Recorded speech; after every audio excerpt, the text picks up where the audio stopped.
ট্ৰেইনত মাৰিছোঁ এবাৰ এটা ল'ৰা। সেইটো এনেকুৱা কেছ নাই নাই এইটো সি বিহাৰ পালে চাই ল'ম বুলি কৈ দিলে।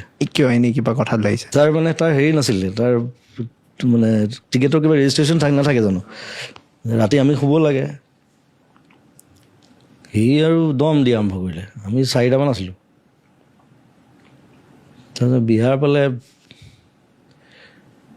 মানে মই যেতিয়া বিহাৰ সোমাব আৰু বেছি দেৰি নাই, মই জানো বিহাৰ পোৱাৰ লগে লগে সেইটো পিটিব আমাক, তাৰতো গোটেই চব আহি যাব মানুহ, ৰাম ধুলাই খাম এতিয়া।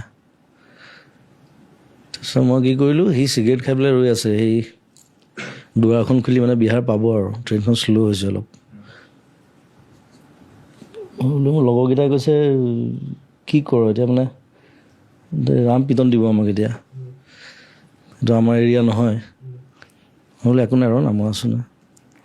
মই টয়লেট কৰিবলৈ যাওঁ বুলি গ'লোঁ, গৈ পেলাই সি দুৱাৰখনৰ ওচৰতে চিগাৰেট খাই আছিলে, ঠেলা মাৰি পেলাই পেলাই দিলোঁ ট্ৰেইনৰ বাহিৰত। ঠেলা মাৰি পেলাই দিলোঁ, দুৱাৰখন মাৰি দিলোঁ। তাত ধুনীয়াকৈ আহি শুই আছোঁ। ট্ৰেইনখন শ্ল' আছিলে বাৰু, সি নমৰে, মই জানো পথাৰত পৰিছে।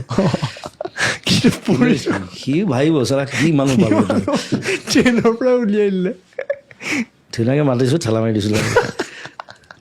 নাই নিজক বচাব লাগিবতো, কথাটো সেইটো স্মাৰ্টলি কৰিলে চেল্ফ প্ৰটেকশ্যন আৰু উপায় নাই। স্মাৰ্ট হয়, মই সদায় স্মাৰ্ট কাম কৰোঁ।